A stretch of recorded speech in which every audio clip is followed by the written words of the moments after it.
12. Espero que alguno de ustedes desarrollar entonces la unidad 12.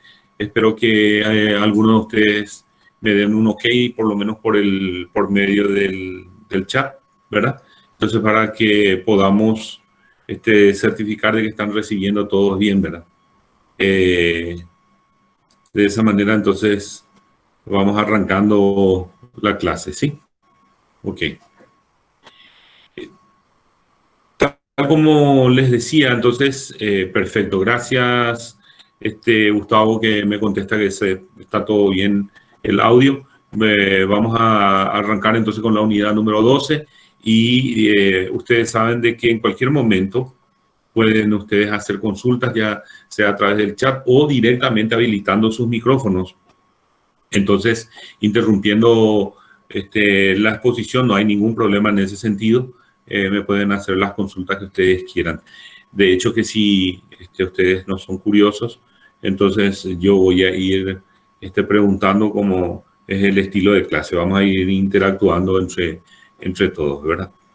Les decía entonces que cuando hablamos de la unidad 12, de la bolilla 12, estamos haciendo referencia a la clasificación de los impuestos. Desde el punto de vista de su importancia, cuál es la trascendencia que tiene esta unidad, digamos, en lo que hace al proceso de clasificación de los impuestos.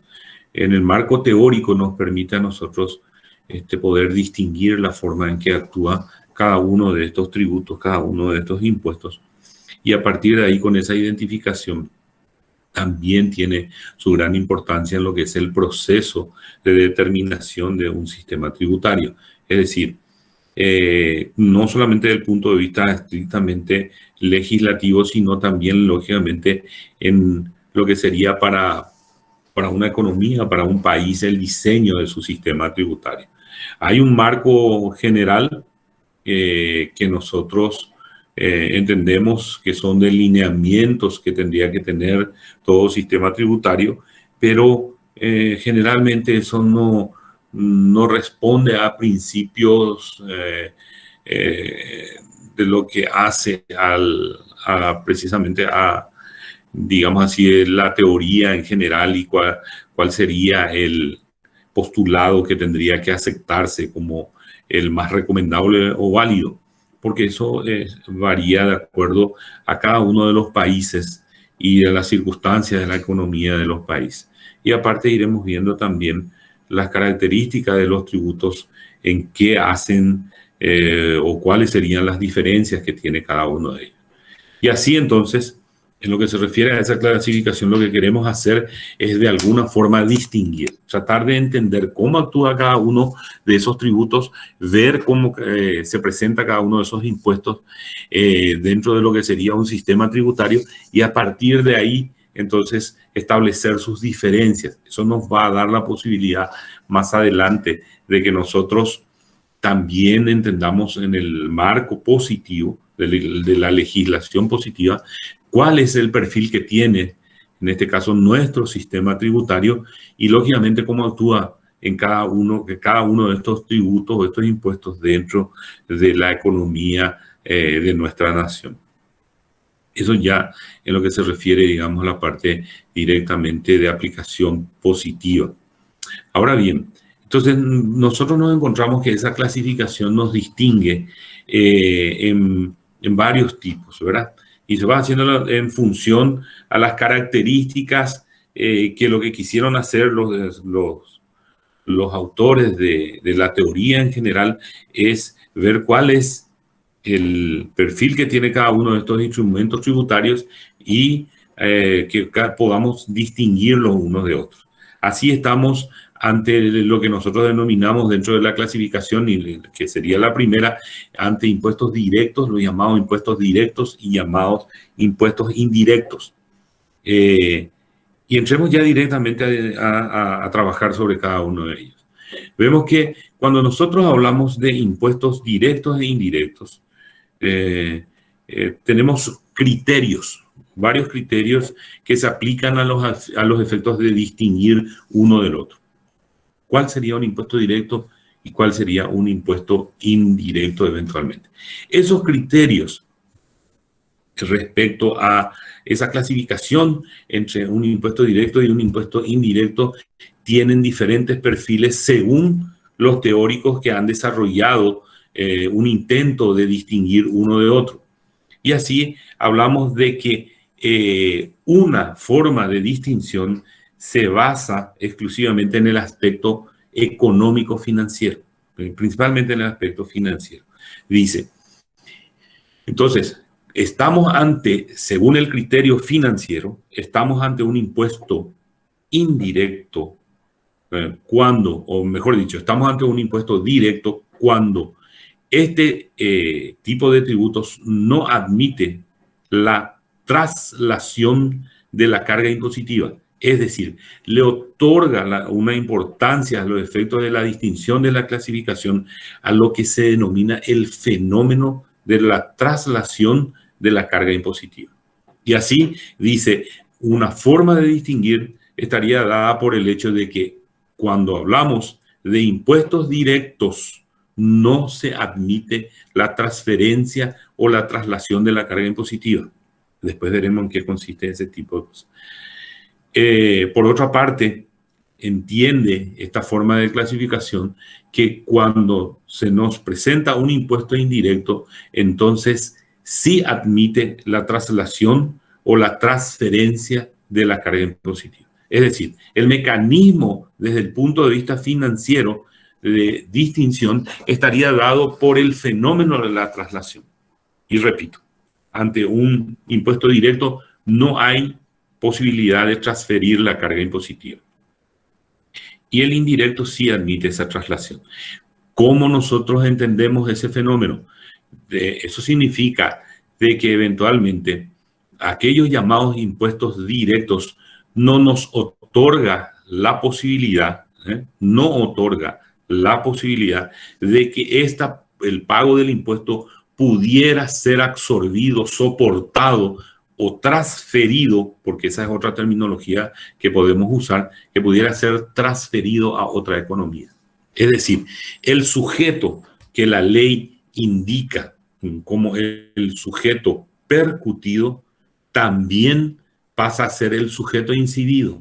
Es decir, en él se produce el fenómeno de la traslación que es nula en este caso.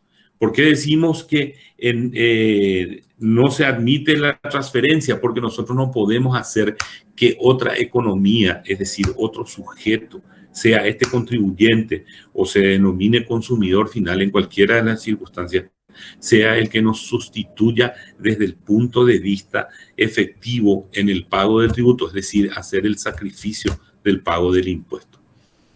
Queda en la persona que eventualmente es asignada o designada por mandato legal como contribuyente, y este es el que absorbe económicamente el pago del tributo.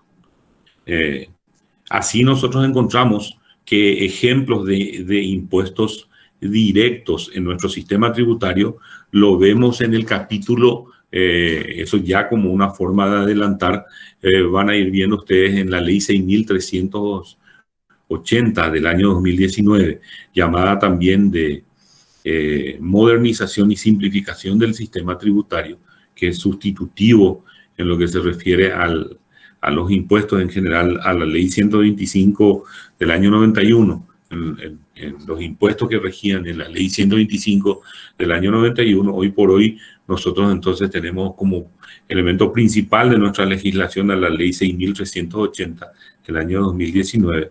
Vemos nosotros de que ahí en el capítulo correspondiente a los llamados impuestos a la renta y sus diferentes variedades, porque hay varios, encontramos de que ese libro que está previsto en la primera parte de esa normativa que les mencioné, entonces incluye diversas variedades de impuestos a la renta, según evidentemente el hecho generador o las circunstancias que se pretende grabar. Es así, por ejemplo, que en el caso, si tomamos de modelo el caso del impuesto a la renta empresarial, o el IRE, como se le denomina por sus abreviaturas hoy en día. La renta propiamente no es posible transferir o trasladar de manera a que otra economía soporte el pago del tributo.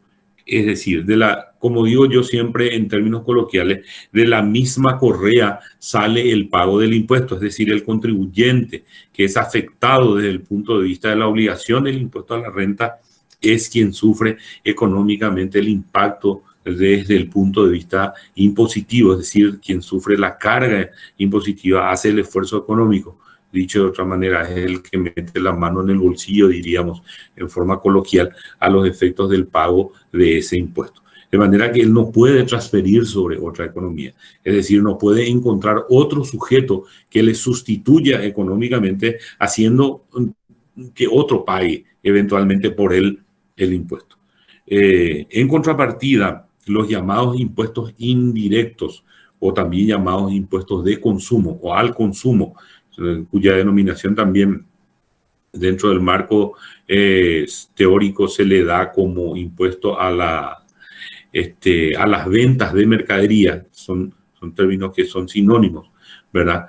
De los llamados impuestos indirectos, entonces encontramos nosotros que se da el fenómeno diferente. Ahí sí se produce la transferencia o la traslación de la carga impositiva. De manera que es otra economía la que efectivamente hace el esfuerzo del pago del tributo, es decir, del impuesto. No es aquel que es designado o en quien percute la ley, en este caso por mandato legal, en quien percute el impuesto por mandato de la ley, sino que es el sujeto en quien incide, que va a ser otra economía la que eventualmente paga. En estas circunstancias es donde nosotros encontramos también de la distinción que existe entre el llamado contribuyente y el llamado contribuyente responsable. Es decir, se le agrega esa palabra responsable precisamente por efecto de lo que serían los impuestos indirectos. Él actúa ante la administración como el sujeto obligado al pago del tributo desde el punto de vista de la responsabilidad, pero en realidad, desde el punto de vista financiero, quien ha soportado la carga del pago del tributo es el llamado consumidor final, o eventualmente pudiera ser otro contribuyente si no fuera el consumidor final, pero se traslada sobre otra economía.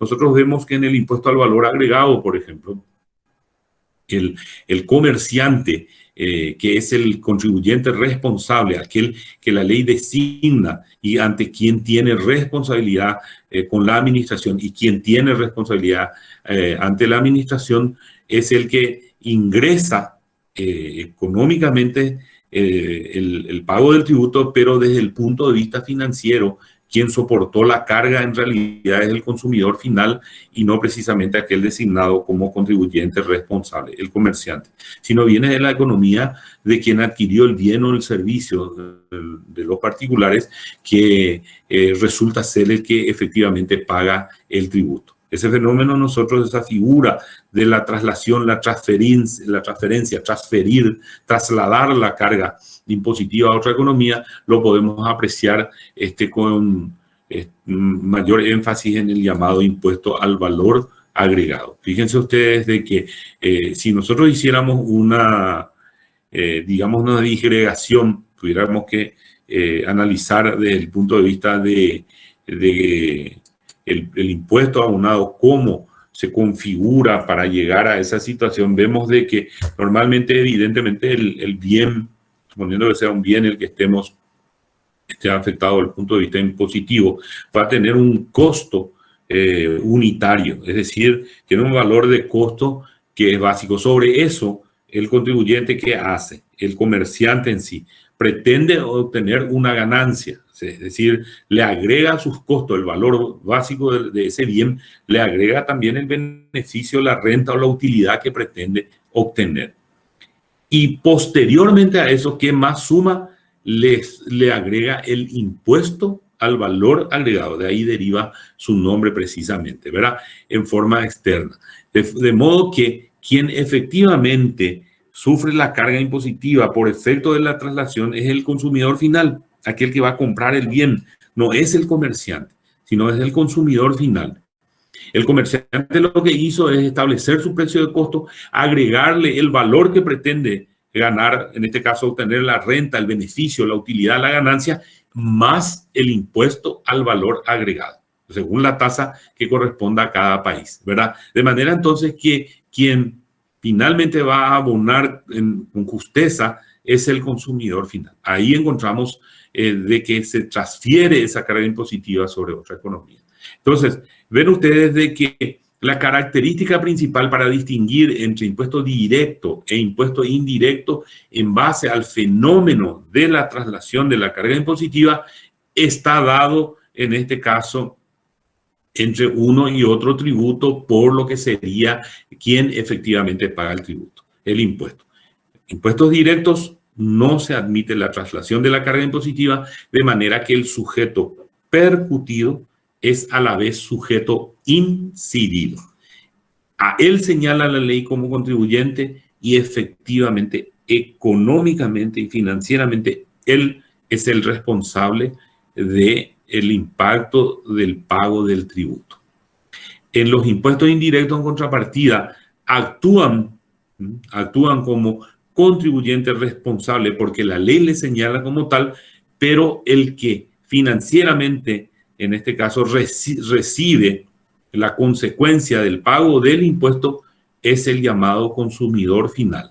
Es decir, hacia él se traslada esa carga desde el punto de vista financiero que lógicamente ingresa por él el contribuyente. Por eso inclusive dentro de la técnica tributaria se dice que en el caso de los impuestos indirectos, el contribuyente abona por cuenta ajena. Esa es la característica que de denominación que se le da. Es decir, cuando se dice que abona por cuenta ajena, hace referencia a que paga por el llamado consumidor final. Este es el que efectivamente, desde el punto de vista, del punto de vista financiero, entonces, sufre el impacto del pago del tributo. La característica principal para diferenciar es el fenómeno de la traslación. Y como consecuencia, esto para Gustavo Benítez que está preguntando, y como consecuencia del fenómeno de la traslación, entonces encontramos quién es el que efectivamente abona, no desde el punto de vista material de la entrega de este recurso de carácter tributario al Estado, sino desde el punto de vista financiero de quién es el que efectivamente. Y esto es en base al llamado fenómeno de la traslación. Si tuviéramos que hacer la diferencia, entonces, entre uno por el fenómeno de la traslación, por lo que sería esa característica entre el impuesto directo, diríamos no admite traslación o transferencia de la carga impositiva. Y los impuestos indirectos sí admiten la traslación o la transferencia de la carga impositiva. Ejemplo de impuestos directos, todos los impuestos llamados impuestos a las rentas. Ejemplo de impuestos indirectos, todos los llamados impuestos de consumo o los llamados también impuestos a las ventas de mercadería, entre los que están el impuesto al valor agregado y el impuesto selectivo al consumo en el caso de nuestra legislación. En el capítulo del impuesto a la renta nosotros tenemos un montón, como el caso del impuesto a la renta empresarial, impuesto a las utilidades y dividendos o renta de las utilidades y los dividendos. Tenemos el caso del impuesto a la renta personal. Todos ellos, ¿verdad?, constituyen impuestos directos, ¿verdad?, de manera a dar una ejemplificación de cuál sería uno y otro. Bien, entonces acá vemos la diferencia entre lo que sería impuestos directos e indirectos en el caso del análisis económico-financiero. Ahora bien, hay otros sujetos, hay otros teóricos que tratan de distinguir tomando como elemento otra figura. En este caso le denominan el criterio administrativo. ¿Y por qué dicen el criterio administrativo? Porque dicen, bueno, tratemos de distinguir y poder hacer diferencia entre lo que sería un impuesto directo y un impuesto indirecto, teniendo o partiendo del análisis de lo que sería el criterio administrativo. Y nos dicen en ese sentido, criterio administrativo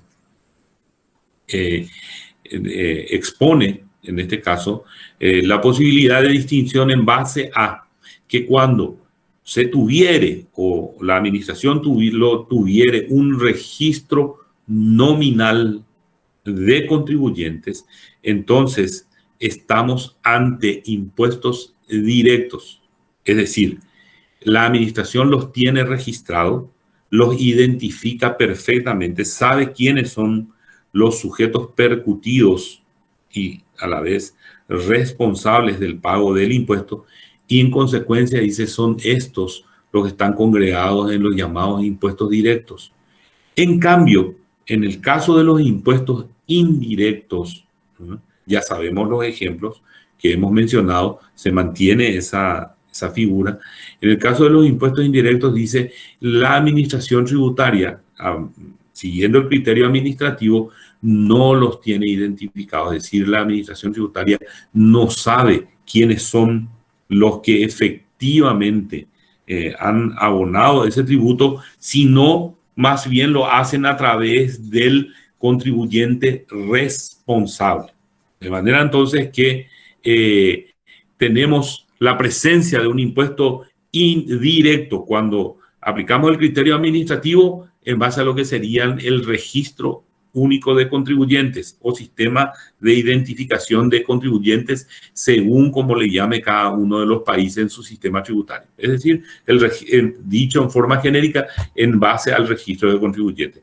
Aquellos casos de impuestos donde se tiene un registro de contribuyentes y se lo identifica perfectamente al quien actúa en tal carácter, entonces estamos ante presencia de impuestos directos. Y aquellos donde no hay identificación específica de quien resulte el afectado por el pago del tributo, entonces estamos en la presencia de impuestos indirectos. Si nosotros tuviéramos que de nuevo llevar al plano de los ejemplos, veríamos también siguiendo el mismo criterio del impuesto a la renta y el impuesto al valor agregado, y vemos que en el caso del impuesto al valor agregado, nosotros no, ante la administración tributaria o para la administración tributaria, quien efectivamente efectuó económicamente y financieramente el pago del tributo, no es un sujeto conocido, o por lo menos desde el punto de vista de la administración tributaria, no tiene la relevancia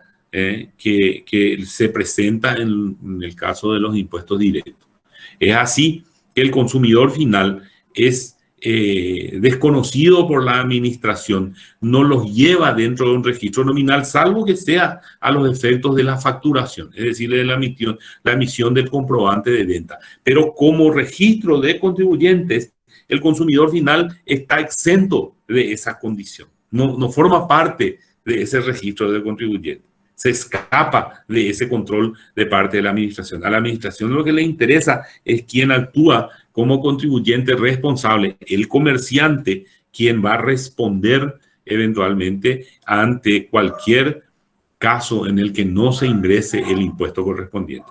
Es así que cuando le factura a usted el impuesto al valor agregado, inclusive en muchas circunstancias, por eso verán que dice que si usted no exige el comprobante con nombre y apellido, es decir, con el registro único de contribuyentes, porque evidentemente usted no es contribuyente, entonces se pone sencillamente la denominación consumidor final, es decir, sin identificar al sujeto que adquirió porque no tiene interés en contabilizar ese comprobante. No va a llevar a registro de... Sin embargo, si fuese otro contribuyente a los efectos de, lógicamente, que le pueda servir como deducción, como resta en el impuesto que tuviera que pagar, sí le va a pedir que ponga el registro único de contribuyente. Pero ante la administración tributaria, quien tiene que abonar el impuesto al valor agregado es el comerciante, no es el consumidor final, aún suponiendo de que sea otro contribuyente. ¿Por qué? Porque sencillamente la administración le va a decir, tomemos de ejemplo, si usted va al supermercado, por ejemplo, y por X razón no solicita con con la carga del RUC, entonces sencillamente el supermercado lo que va a hacer es facturar como consumidor final y luego responder ante la administración tributaria. En ninguno de los casos, por ejemplo, suponiendo de que no haya cobrado, que no haya percibido el impuesto al valor agregado, ese comerciante, ese contribuyente, le puede alegar a la administración diciendo, ah, no, pero resulta que acá vino Marco Caballero como consumidor final y yo me olvidé o no le cobré el impuesto al valor agregado. Para la administración tributaria, el contribuyente es el comerciante, es el responsable directo ante la administración. De manera entonces que éste tendrá que abonar sí o sí por cuenta ajena lo que dejó de percibir, si se diera esa circunstancia. Por eso inclusive en varias legislaciones se considera mucho más gravoso desde el punto de vista de lo que serían las infracciones tributarias cuando ellas se producen en casos de impuestos indirectos. Y la pregunta, ¿por qué? ¿Cuál es la diferencia? Y porque dice que ni siquiera le corresponde desde el punto de vista de la obligación y del interés que pudiera tener el contribuyente el caso del impuesto al valor agregado, el no pago del tributo. O sea, es mucho más grave porque él está evadiendo el pago de un impuesto que fue abonado por otro y que él no ingresó, en este caso, ante la administración tributaria en tiempo y forma. A diferencia del impuesto a la renta, donde sí él paga, pero paga por cuenta propia, es decir, por obligación propia, no por cuenta de terceros o por obligación de terceros, como es en el caso de los impuestos indirectos. Entonces, ven ustedes que recopilando un poquitito nuestras ideas, decimos entonces que tomando el criterio administrativo, los impuestos directos son aquellos que se los tiene identificados en registros nominales. Y los impuestos indirectos son aquellos que no poseen registros nominales y finalmente terminan siendo consumidores finales. Responden por cuenta de terceros los que se identifican como contribuyentes ante la administración. Es decir, son sujetos percutidos, pero incide el impuesto sobre otra economía, el llamado consumidor final. Incide desde el punto de vista, decimos como técnica, desde el punto de vista de la tributación, que es quien efectivamente paga o abona el tributo, sale de su economía, sale de su bolsillo, de su esfuerzo. A eso nos estamos refiriendo en forma práctica. Entonces, ahí ven ustedes que tenemos dos formas de distinguir y recién estamos otra vez dentro de lo que nosotros llamamos impuestos directos e indirectos. Criterio de la traslación del fenómeno financiero y el criterio administrativo. Y ahora nos vemos otro que dicen se basa en el principio de la capacidad contributiva y nuevamente tratan en función a ese elemento de establecer o de determinar una distinción entre el impuesto directo e indirecto. Aquellos impuestos donde medianamente, miren que uso el término medianamente, no en forma absoluta, medianamente se mide la capacidad contributiva, entonces corresponde a los llamados impuestos directos. Y aquellos impuestos que en absoluto miden la capacidad contributiva, es decir, actúan sin tener en cuenta ese fenómeno, el de la capacidad contributiva, entonces son impuestos indirectos. Es así, entonces, que para que nosotros podamos efectivamente entender a qué se refiere, decimos en qué consiste la definición de capacidad contributiva. Decimos entonces que la capacidad contributiva es la aptitud, o pueden llamar la capacidad, la potencialidad que tiene un sujeto para hacer frente a las cargas tributarias. Esa sería la definición de lo que es la capacidad contributiva. Es decir, la condición que tiene un contribuyente para responder a sus obligaciones tributarias. Entonces decimos que es el elemento de la potencialidad de la capacidad contributiva. Entonces, aquellos impuestos que miden esa capacidad, entonces, que estamos diciendo de que estamos ante impuestos directos. Y los que no tienen en cuenta ese fenómeno son impuestos indirectos, generalmente también llamados impuestos fiscalistas. ¿Por qué? Porque el objetivo principal es el de la recaudación, ¿verdad? Desconocen la capacidad contributiva, sino en base al interés directo de la administración de recaudar, de obtener el pago del impuesto, más allá si es que el sujeto en realidad tiene condiciones o no para abonar ese tributo, ¿verdad? Es así, por ejemplo, que en el caso de, volvemos a tomar los ejemplos que habíamos dado del impuesto a la renta, hay una medición de capacidad contributiva. ¿De qué manera? Y porque sencillamente el resultado que va a definir cuál va a ser el tratamiento que se le va a otorgar a cada uno de los sujetos va a estar establecido por lo que implica en este caso la renta que obtenga.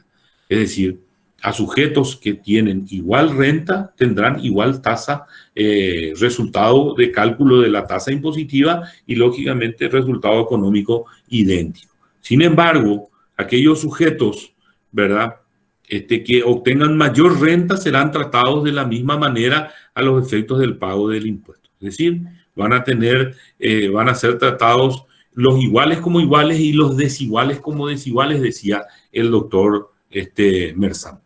¿Por qué? Porque evidentemente que si yo tuve una renta de 100 millones de guaraníes, no va a ser la misma cosa que el otro contribuyente que obtuvo una renta de 10 millones de guaraníes. Si aplicamos la tasa del 10%, una tasa general del 10%, el resultado matemático del cálculo será diferente entre uno y otro. Es decir, tenemos un tratamiento diferente conforme a la renta, y ello está basado lógicamente en nuestra capacidad contributiva, nuestra potencialidad y cómo nosotros expresamos esa potencialidad, de qué manera estamos llevando adelante esa potencialidad y lo estamos haciendo en función a la renta que obtenemos. Es decir, nosotros estamos exteriorizando de esa manera, estamos expresando de esa manera de que nuestra capacidad está en función al resultado económico logrado. Algunos lo tienen con mayor énfasis porque obtuvieron mayores resultados económicos y tributarán en función a eso. Y nosotros menos, que ha sido, lógicamente, ese resultado económico logrado desde el punto de vista de la renta, la ganancia, el rédito, o el beneficio, o la utilidad, si le quieren llamar a ustedes.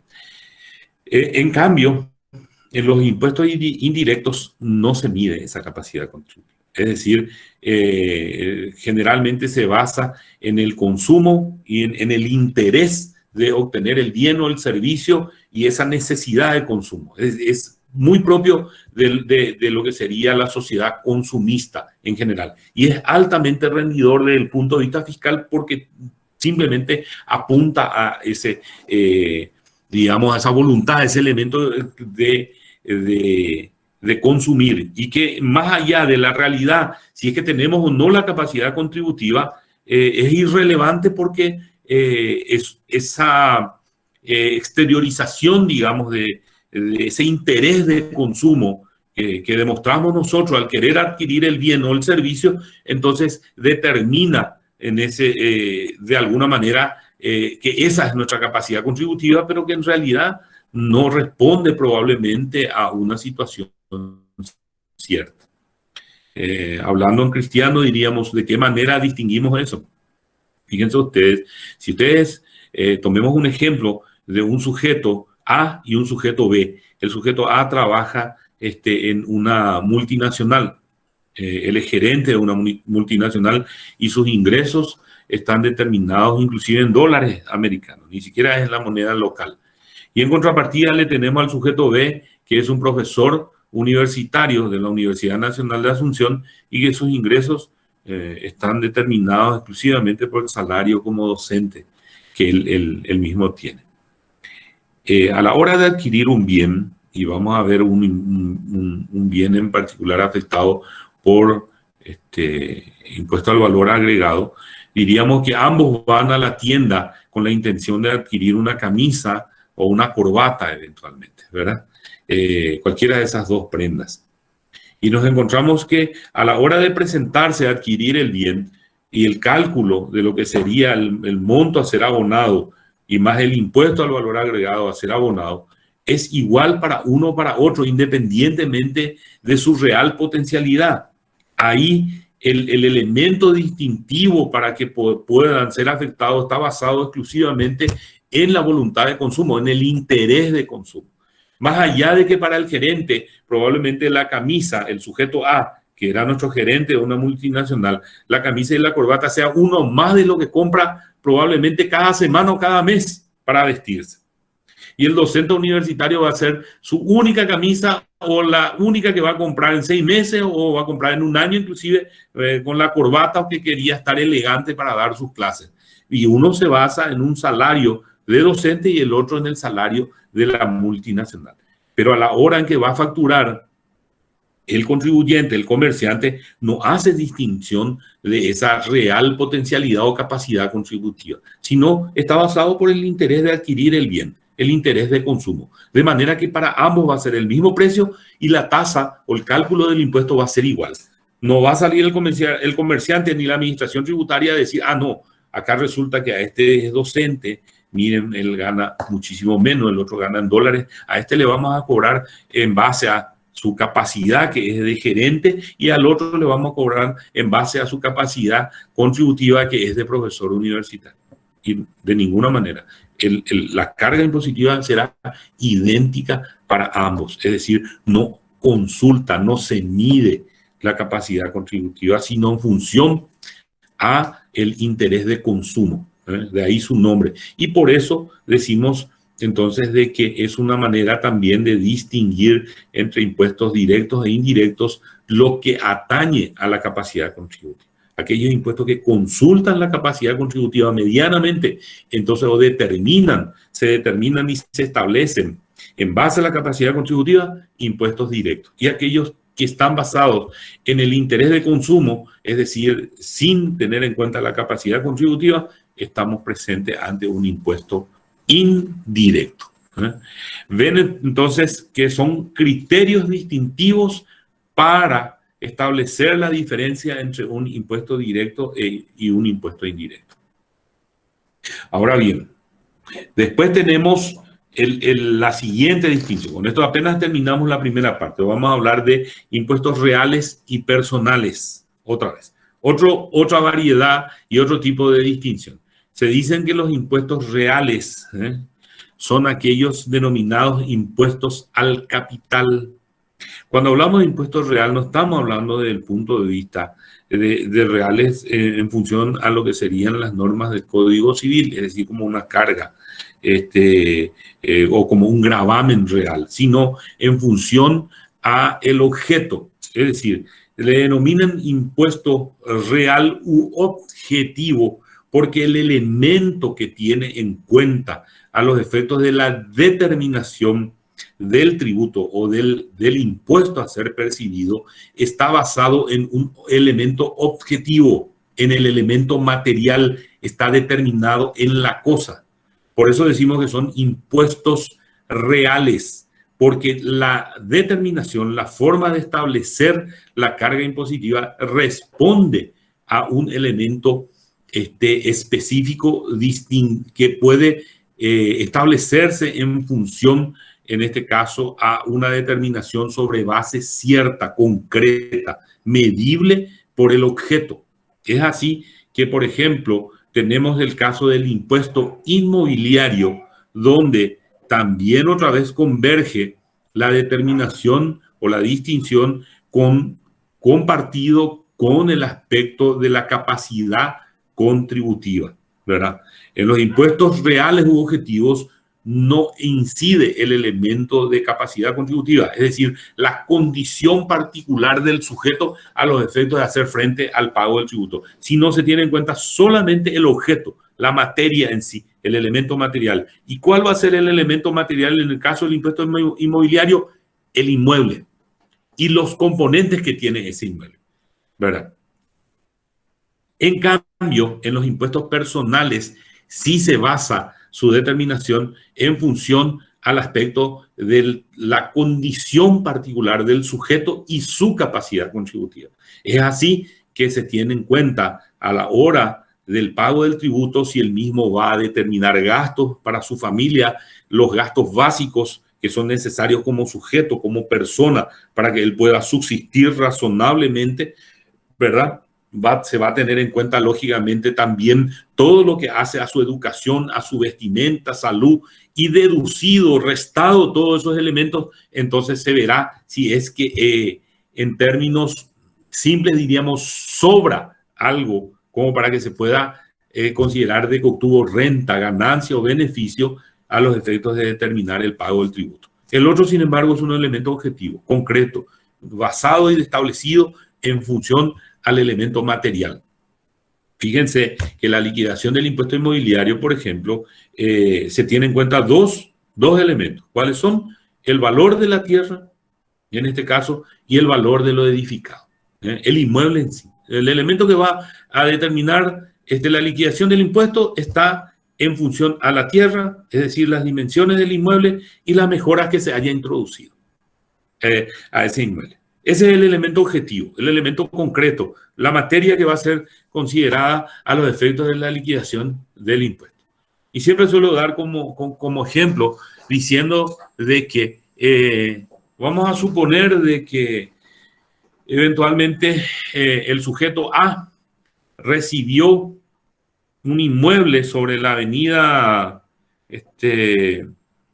Mariscal López, una residencia sobre la avenida Mariscal López que fue producto de ser el único heredero y que terminó de una familia, un tío que no dejó ningún familiar, finalmente recae en él como el único heredero, ¿verdad? Pero resulta que esta persona es un albañil o es un plomero, una persona humilde, trabajadora, con un ingreso mínimo, básico, ¿verdad? En general. Pero recibe un inmueble muy valioso sobre la avenida Mariscal López con una gran residencia que le ha dejado el tío, ¿verdad? Como consecuencia le decía de no tener herederos directos y él como sobrino finalmente sobre él recae ese inmueble.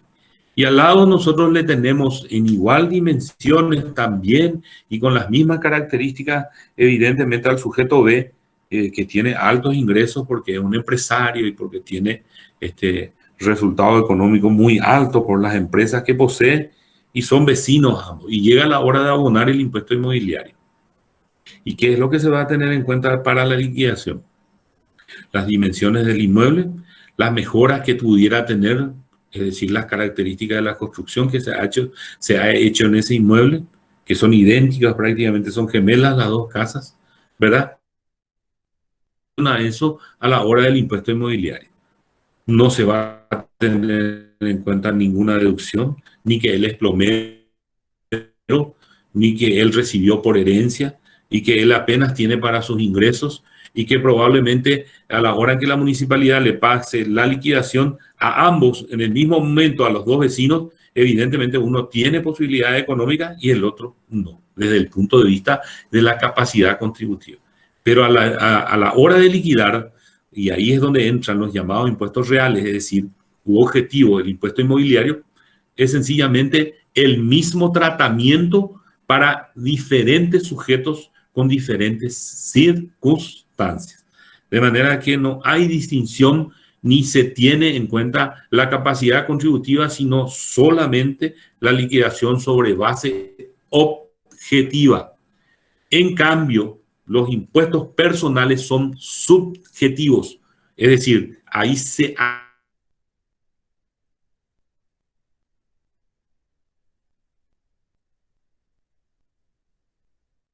analiza la condición del sujeto. Y ahí sí tuvieran que abonar el impuesto a los resultados económicos muy grandes y muy diferentes a lo que en este caso le afecta al plomero. Evidentemente va a tener un tratamiento pero muy diferente, donde probablemente inclusive nuestro sujeto, que dijimos el sujeto A, el plomero, hasta ni siquiera llegue a pagar el impuesto a la renta personal. Y el otro sí, como parte de los ingresos, los resultados económicos logrados.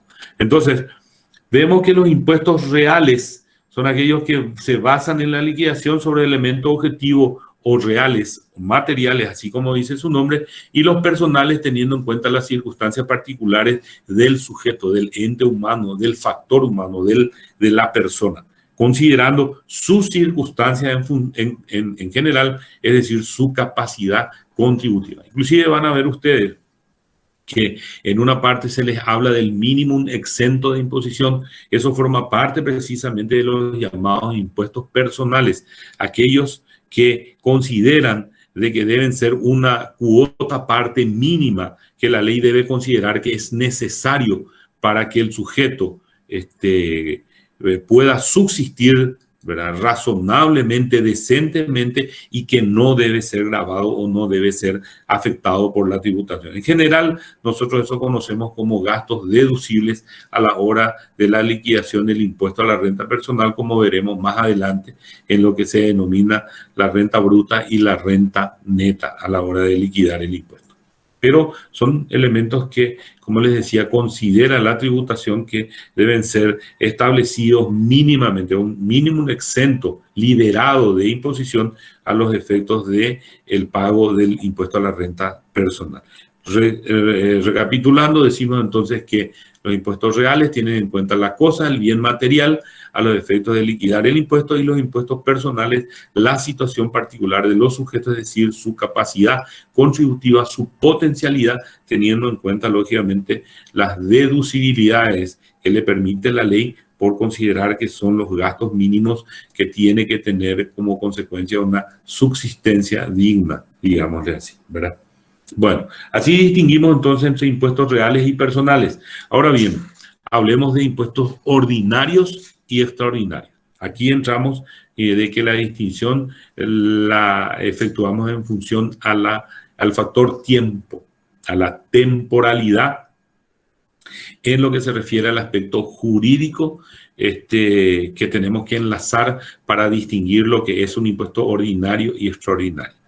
Decimos que estamos ante impuestos ordinarios, aquellos que se basan o inciden en forma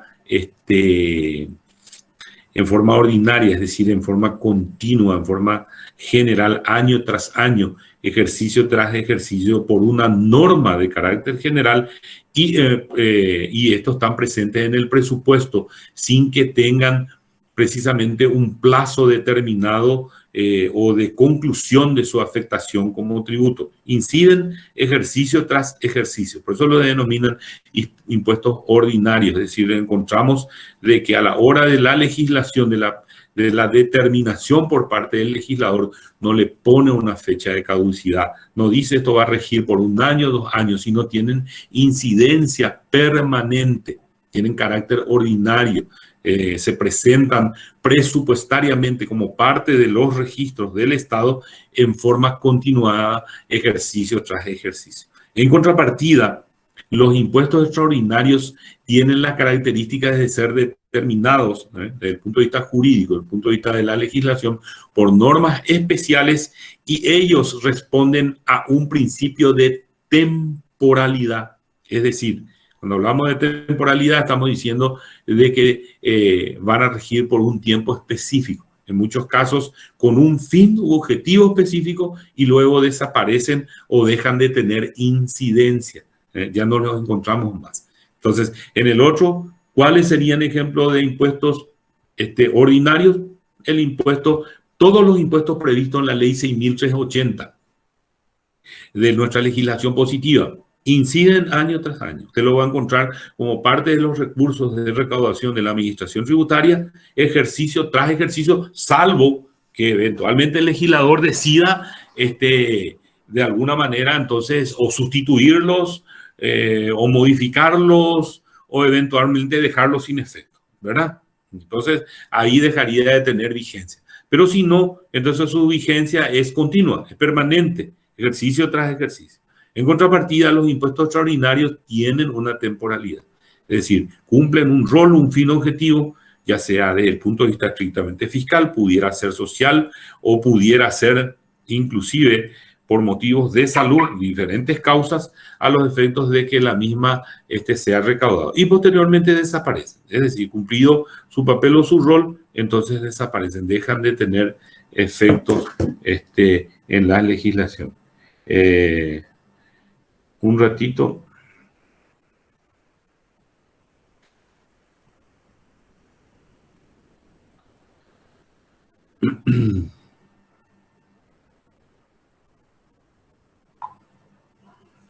Bueno, entonces les decía, ahí encontramos impuestos ordinarios y extraordinarios. El ejemplo que les di que es de lo que serían los impuestos ordinarios, entonces aquellos que rigen ejercicio tras ejercicio como recurso presupuestario. Ahora bien, ¿cuál sería un impuesto extraordinario que tuvo vigencia o que tiene una vigencia determinada, cumple un rol, un fin que lo estableció el legislador,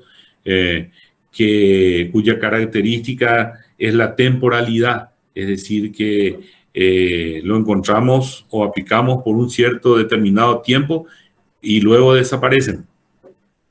A ver, ¿quién me da un ejemplo de impuesto extraordinario? ¿Quién se ofrece como candidato para responder? Habilite su micrófono y me dice.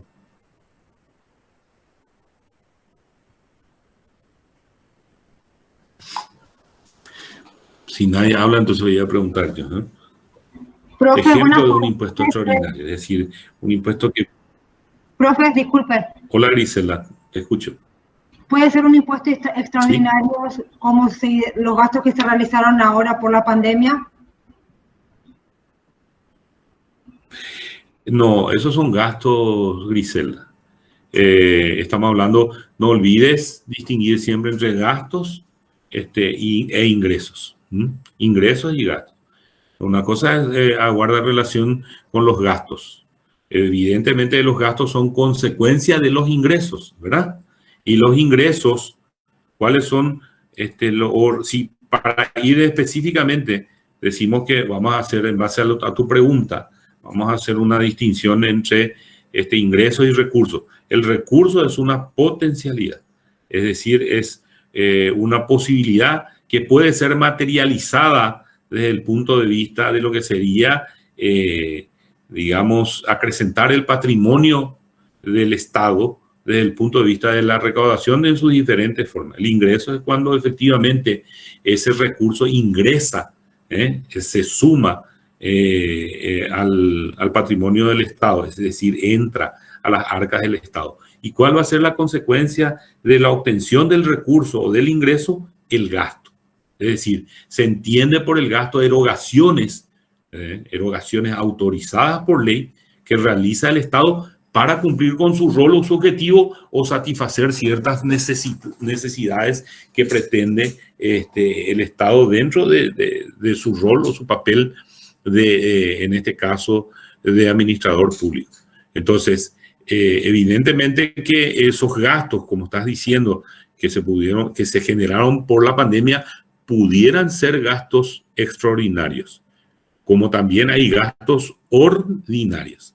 En este caso nosotros estamos hablando del otro fenómeno, estamos hablando de un ingreso o un recurso que va a ser el impuesto, que un ingreso será cuando se perciba efectivamente y se sume al patrimonio o al tesoro público, ingrese a las arcas del Estado ese impuesto, ¿verdad? Entonces, que tiene carácter temporal o que pudo haber tenido carácter temporal, por eso lo llamamos como extraordinario, impuesto extraordinario. Ese es el ejemplo que estoy pidiendo, diciendo, ¿cuál es un ingreso que se produjo, que se materializó como consecuencia de un impuesto extraordinario que pudiera haber sido temporal y luego de haber cumplido con su fin o objetivo, se extingue, desaparece, ya sea por mandato específico de la ley que le dice, bueno, esto va a regir por tanto tiempo, por 1 año, 2 años, 10 años o lo que sea. A eso me estoy refiriendo. ¿Se entendió, Grisela, lo que digo? Sí, profe, disculpe, yo malinterpreté. Gracias. No, no hay problema. Yo lo que quiero saber es si es que eventualmente entendiste la explicación. Ahora me decís que sí, entonces te pido, que me conteste cuál sería un caso de impuesto extraordinario que te venga a la memoria. O alguien que le pudiera ayudar también a ella en esa respuesta. A ver. Escucho, así como el caso de Griselda, que habilitó su micrófono, a ver quién me responde, porque si no, entonces voy a entrar a preguntarle yo por el listado. ¿Quién más? Profe, buenas Sí. tardes. Impuesto ordinario podría Hola, Isel, ser ¿vos sos? impuesto al valor agregado, por ejemplo. Ordinario sí. Ordinario sí. Evidentemente con Analía. Evidentemente Analía que el impuesto ordinario es el impuesto al valor agregado porque es un impuesto que está dispuesto por una norma de carácter general, ¿verdad? Su temporalidad es continua, es decir, no tiene una fecha de caducidad, ¿verdad? Y la encontramos presupuestariamente ejercicio tras ejercicio. Dentro de los cálculos presupuestarios se considera los ingresos que van a derivar del impuesto al valor agregado. Ese es un impuesto ordinario. Yo estoy preguntando ahora del impuesto extraordinario. Impuestos extraordinarios que hayan regido temporalmente y luego se hayan extinguido. ¿Quién habla? Te escucho, Analía.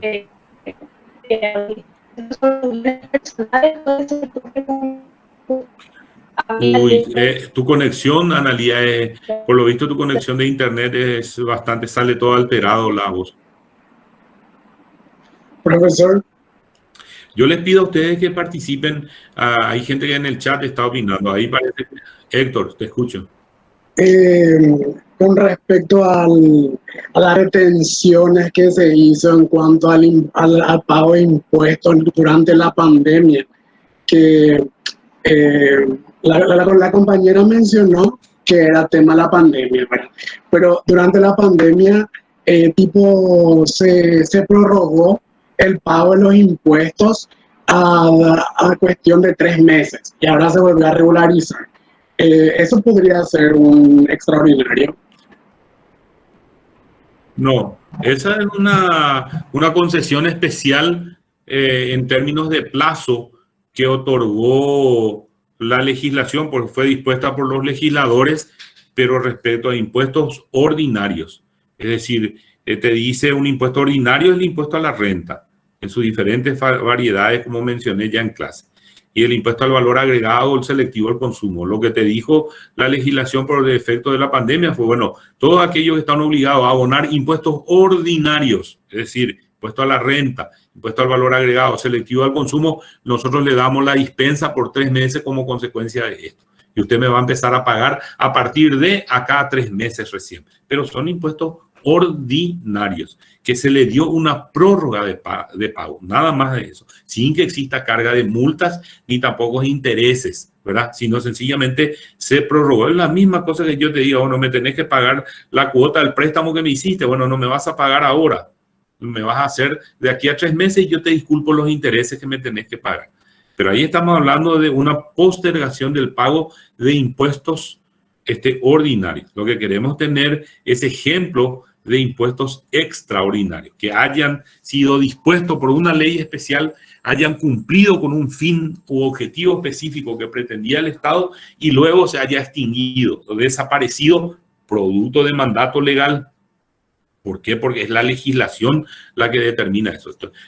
Voy a hablar burdamente. Aplicaremos este impuesto extraordinario. Yo estoy de alguna manera ejemplificando por el tiempo de tal a tal año, ¿verdad? Entonces, por 2 años, por ejemplo, va a regir. Y luego, automáticamente, suponiendo que nosotros estemos estableciendo una legislación parecida, diríamos del 2020 hasta el 2023, luego desaparece, deja de tener efecto de forma automática, ¿verdad? Entonces ahí sí podemos hablar de un impuesto extraordinario. ¿Y cuál va a ser otro elemento que va a coparticipar? El hecho de que, digamos, cuyo objetivo o fin será, y la recaudación será destinado a tal cosa, específicamente, con un fin determinado. Y luego se extingue, ¿verdad? Sí. Permiso, profesor. Te escucho, José. José, sí, ¿podría ser el IRP, sí, profesor? Un impuesto el IRP es un impuesto ordinario. Ordinario. Extraordinario estamos hablando acá. Disculpe. Y lo que me acabas de decir es un impuesto ordinario. Analía, disculpame, hace rato no te aclaré, hija, no te seguí la conversación otra vez porque no era, o no podíamos oír claramente se interrumpía por lo visto por tu conexión, ¿verdad? Eso más aclaro también a Analía porque no piense que no le presté importancia a la conversación con ella, ¿verdad? No, tampoco la tasa del IVA, me dice Simón, tampoco tiene características de... te escucho, Carmen. Profe, ¿puede ser un negocio inesperado por parte? Sí, puede ser un negocio inesperado por parte de una persona. No, recuerden ustedes que estamos hablando de impuestos. El principio de legalidad, ¿cuál es? ¿Cuál es la regla que se sigue en materia de legalidad? Principio de legalidad en relación a los tributos. No hay tributo que no fuera dispuesto por ley. Nullum tributum sine lege. Estamos hablando no de negocios ocasionales, estamos hablando de impuestos dispuestos por la legislación en forma extraordinaria. Yo quiero que ustedes razonen por eso que le estoy insistiendo. Profesor, una cosa. Repetir. Dispuesto por... Escucho, Isaac. Buenas tardes. Quizás esté equivocado, pero lo que más me entra en razón serían, por ejemplo, el caso de los peajes que se estaba cobrando por un tiempo determinado, luego sale de la vigencia. Eso no sería un ejemplo similar a lo que usted está diciendo, porque se tiene un tiempo de cobro, termina y queda sin efecto. ¿Qué tipo de tributo es el peaje, Isaac? ¿Qué tipo de tributo es? Y la verdad que no recuerdo, profesor, pero me dejaste en los 6. ¿Por qué no? ¿Cómo no? Si es una definición simple. No, lo que pasa es que eso es algo de ustedes no... ¿Quién me dice? Vamos a mí me encanta este tipo de situaciones porque les permite a ustedes darse cuenta de que no, Dilberto, no es en la clasificación de los tributos. ¿Qué tipo de tributos es, en este caso, el peaje? Contribución sería, doctor. ¿Lourdes? Contribución. No. Una tasa es otra. Una tasa es otra. Una tasa. ¿Y cuál es la clasificación de los tributos? ¿Cómo se clasifican los tributos? Impuestos, tasas y contribuciones. ¿Cuál es la clasificación? Claro, impuestos, tasas y contribuciones, no se olviden, eso es básico.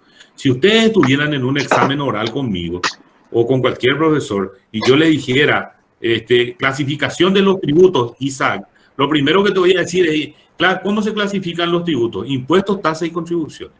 Recuerdan ustedes que inclusive en clase dijimos, tienen casi la misma definición, pero inciden de manera diferente en lo que se refiere a los servicios y ahí está la diferencia. Una cosa es un impuesto, otra es la tasa y otra la contribución, ¿verdad? Eso para Lourdes también que me habló de contribución.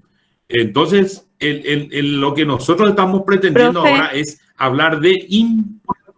Ya enseguida, Teresa. Isaac, ¿me entendés? Por eso te dije, cuando me hablaste de tasa, me hablaste de peaje, entonces estamos hablando de otra figura diferente al impuesto. Estamos hablando de un tributo. En general, si hablamos de tributos, ¿verdad? Si habláramos de tributos, entonces decimos es el género, impuestos, tasas y contribuciones. Y luego vienen las especies, que son evidentemente la forma de conceptualizar a cada uno de ellos. Y ahí sí entramos, acá nosotros estamos centrados en impuestos en este momento. Y dijimos impuestos extraordinarios. Te escucho, Teresa, querías hablar. Gracias, profesor. Hola, profe. ¿Podría ser los impuestos que se pusieron a los vehículos por un momento? ¿Serían por los impuestos a los autovehículos? Que fue derogado después, pero no sé si tiene que ver la derogación o no. 2007, patente en la 24 en el 2007. Patente de los rodos. Exactamente. En realidad no se llamaba patente de automotores. Es el caso de un impuesto extraordinario. Y también de los actos. Ahí tienen un ejemplo de un impuesto. Y también creo que eran de los actos y documentos. A los actos y documentos. Eso también sería, ¿no, doctor? Entonces, ahí están teniendo el ejemplo de lo que dijo. Sí, ese es el ejemplo claro que dio Teresa y que le aportó también Griselda, es el ejemplo claro de un impuesto extraordinario. Fue un impuesto fiscal a los automotores, ¿verdad? ¿Cómo se determinó? Por 2 años su vigencia, exclusivamente por 2 años. Entró en vigencia por 2 años. Luego, automáticamente dejaba de tener incidencia. ¿Cuál fue el mecanismo de cálculo de esa patente fiscal de automotores? El valor expresado en moneda americana, el valor aduanero expresado en moneda americana, el valor de tasación de los vehículos. ¿Cuál era el valor mínimo? Vehículos a partir de $20,000 adelante que fueran importados y que tuvieran un valor mayor de $20,000 o que hubieran sido adquiridos en cierto tiempo, en ese año 2007, entonces estaban afectados por ese impuesto extraordinario a la patente, a los automotores, el impuesto a automotores. De manera entonces que si vos tenías importación de un vehículo o comprabas un vehículo en el mercado local que fuera mayor al valor aforo de $20,000 americanos determinados por aduana, vos tenías que abonar ese impuesto extraordinario. Y luego desapareció después de 2 años. Fue determinado específicamente a los efectos de cubrir, ¿verdad?, en una necesidad fiscal que se presentó en aquel año, en aquel ejercicio. Y después se extinguió. Entonces tuvo las características de ser un impuesto extraordinario, ¿verdad?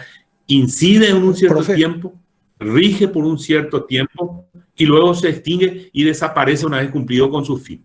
Te escucho, Ricardo. Justamente eso, profe.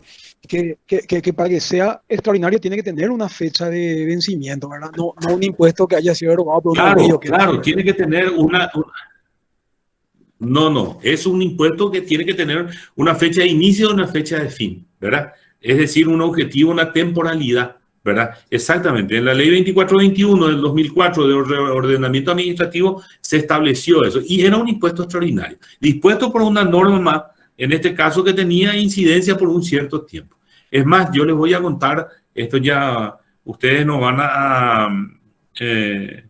a tener memoria porque son muy jóvenes, ¿verdad?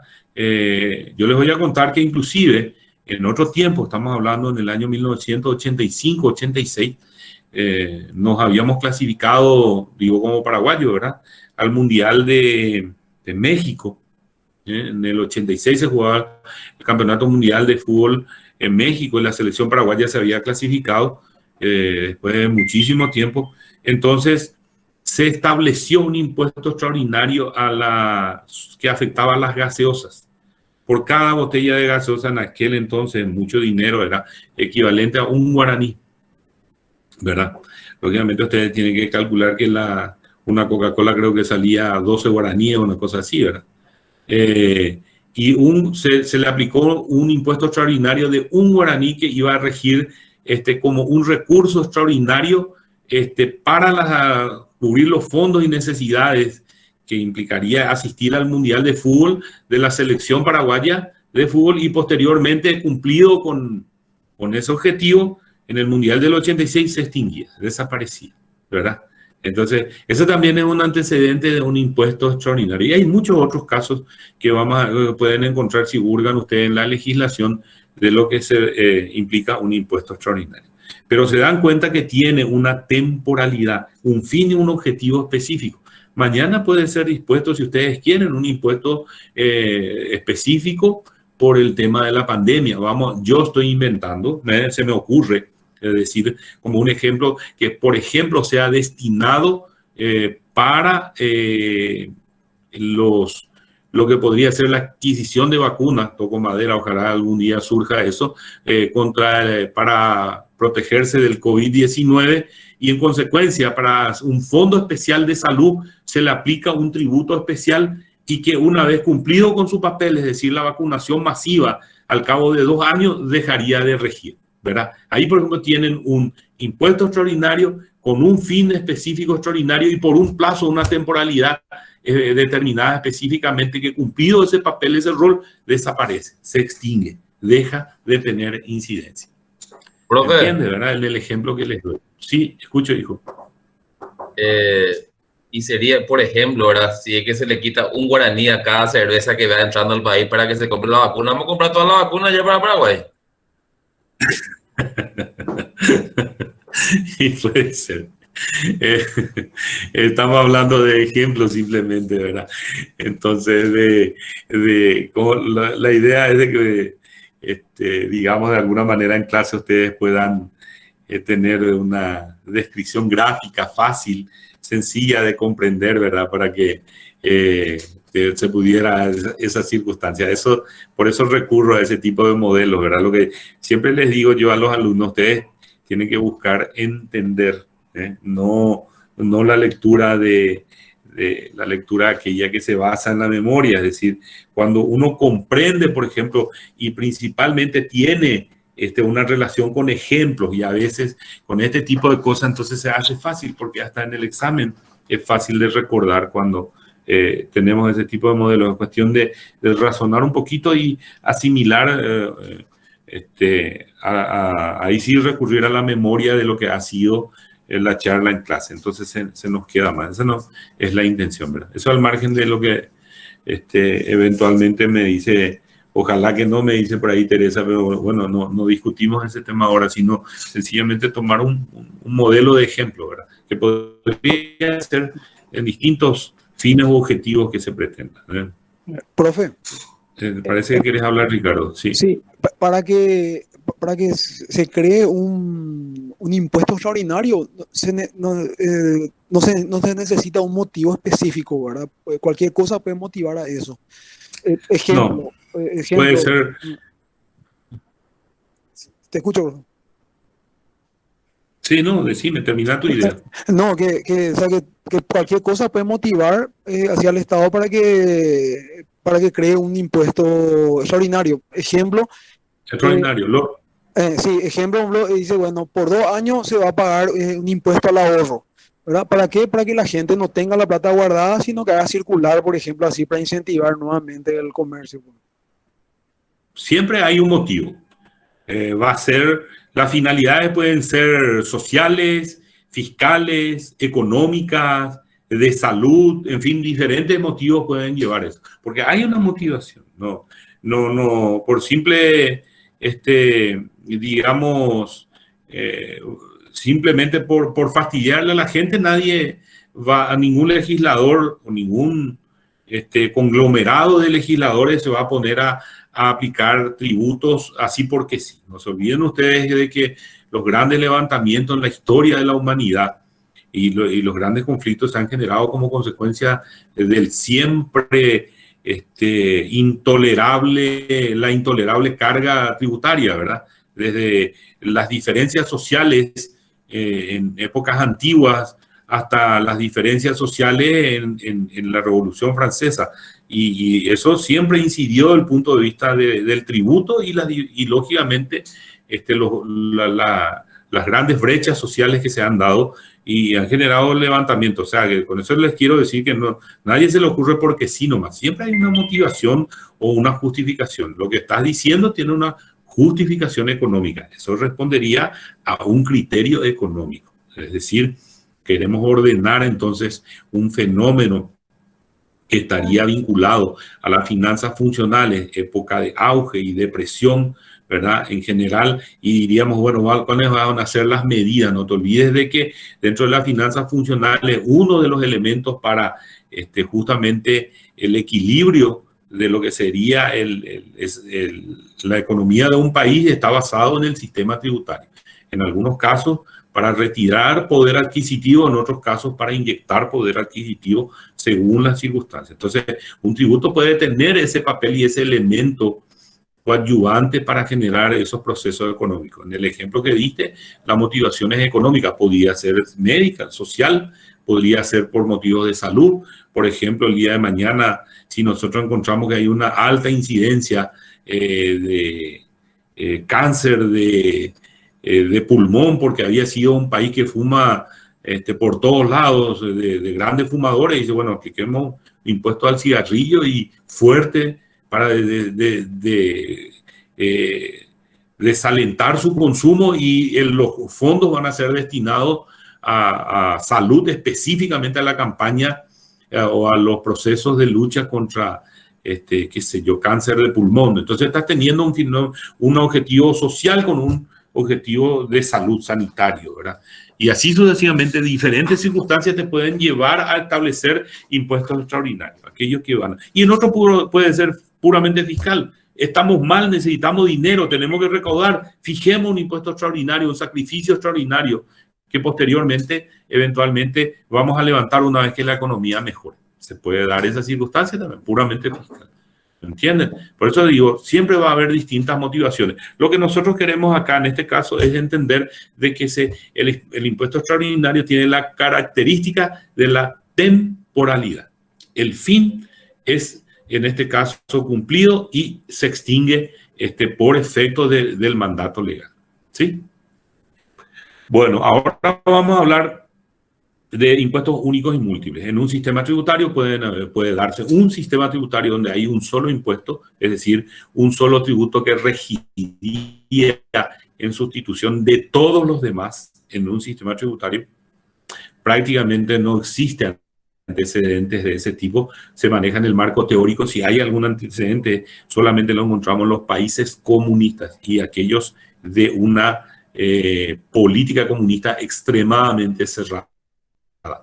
Por ejemplo, Cuba, donde aplican un solo tributo a toda la población y de sobre todos, ¿verdad? No encontramos variedades de tributos. En contrapartida, los llamados impuestos múltiples, así como su nombre dice, responde a una multiplicidad tributaria, es decir, a distintos hechos imponibles, a distintos hechos generadores y, lógicamente, a distintos impuestos que son los que estarían afectando, en este caso, a un sistema tributario. Nosotros tenemos un sistema de impuestos múltiples, una multiplicidad: impuesto a la renta, impuesto al valor agregado, impuesto selectivo al consumo, impuesto inmobiliario, en fin, los diferentes tipos de impuestos y tributos que rigen dentro de un sistema, en general, un sistema tributario. La mayor parte de los países tienen un sistema múltiple, es decir, una multiplicidad impositiva.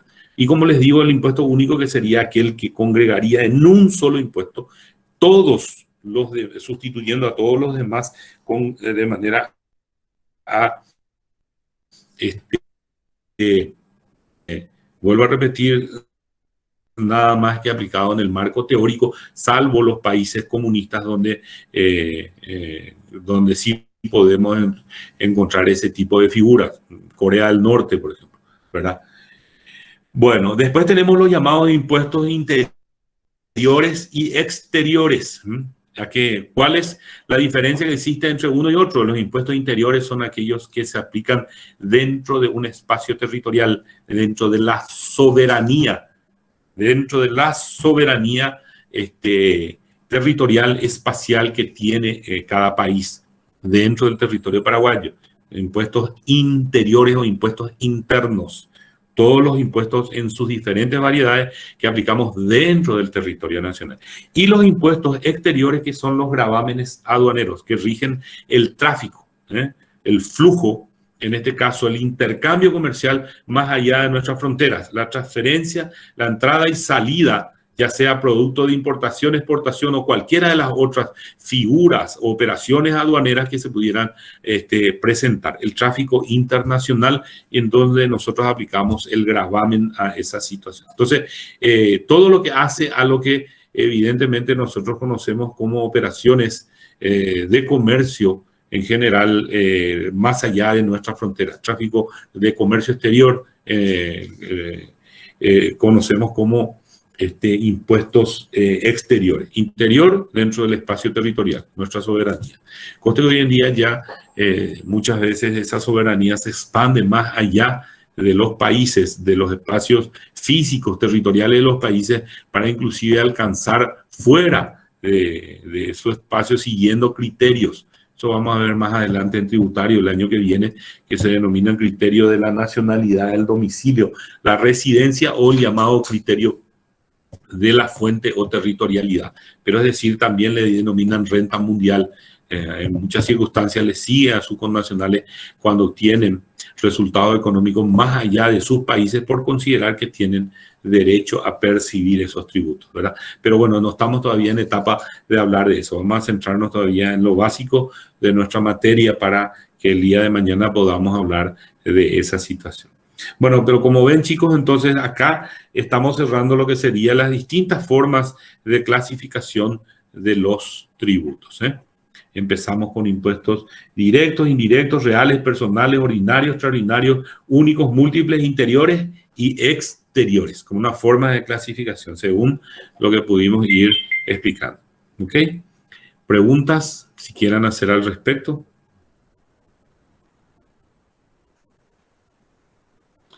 Cuando hay silencio, entonces yo supongo que entendieron todos a la perfección. Bueno, entonces ahora yo les voy a pedir que vayan preparando quiero que habiliten cuando les llamo, sus cámaras y vamos a ir conociéndonos un poco. Voy a llamar aleatoriamente la lista y que cada uno me responda y quiero verles y que nos saludemos un poquitito de paso también, no sea solamente yo el que aparezco en la cámara. Quiero verles a ustedes también. Adriana Cabrera. Adriana Cabrera Silva.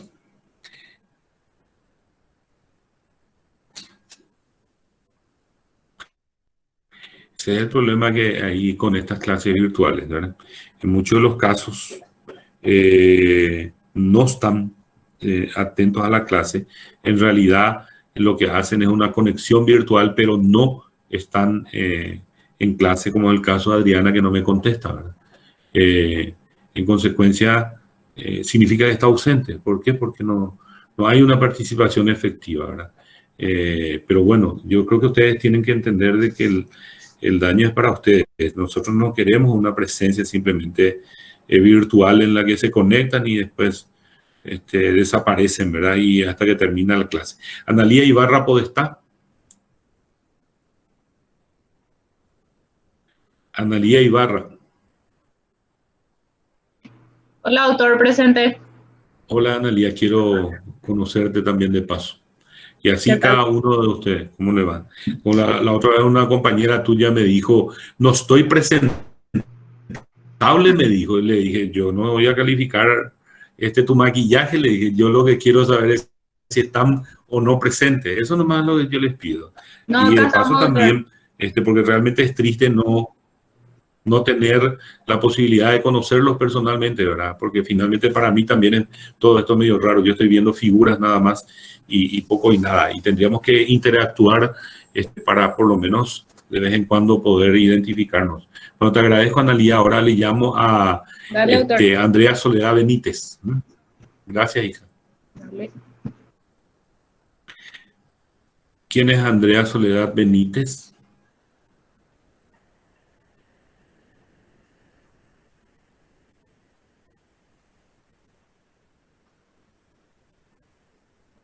Ángel Enrique. ¿Quién es Ángel Enrique? Presente, profesor. Mucho gusto. ¿Dónde está? En el Poder Judicial. Tenés que poner tu nombre completo. Ángel. Ah, bueno. Ok. Tienes que ponerle tu nombre completo, Ángel Enrique. Tu apellido, ponerle también. Enrique, después, yo tengo como... doctor. Solamente me aparece tu... Enrique. Enrique es tu apellido. Ah, mira, pues, perdón. Yo pensé que era tu nombre. No. Ahora me doy cuenta. No Listo. te preocupes. Ok. Excelente. Gracias y un placer. No, igualmente. Carlos Manuel Achucarro. Carlos Achucarro. Carlos Manuel Achucarro.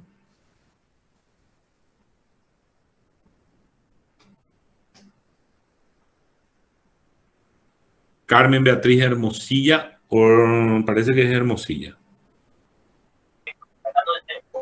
Presente, profe. Sos Hermosilla Arias, exacto. Sí. Ya, gracias, hija, muy amable. Dale, profe. Ok. Profesor presente, Carlos Achucarro. Espera un ratito, Carlos. Vamos a verte, Achucarro. Yo no te conozco todavía. Vamos a conocerte un poquitito. Espérame un rato. Voy a levantar mi cámara porque tengo que... Ya. Encantado. Ok. Gracias. Celia Josefina González.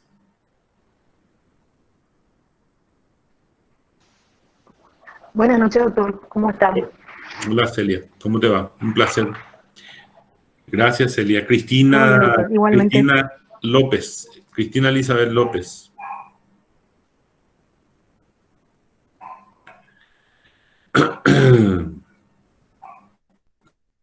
¿Quién es Cristina? Hola Cristina, ¿cómo estás? Gracias. Fiorella Filippini. Hola, profe. ¿Dónde estás, Fiorella? Estoy en mi casa. Ya. No, me refiero en el sentido de dentro de del espacio que yo tengo de los alumnos. ¿Dónde estás? Te decía porque no me aparecía tu imagen. Gracias, hija. Bueno. Pero ¿ya me ves, profe? ¿Me ves? Ah, bueno, dale. Cristel Noemí Acosta. Sí, profe, acá estoy. Un momentito, porque yo apago, o sea, pongo Hola, algo por Cristel. mi cámara para que no se me vea.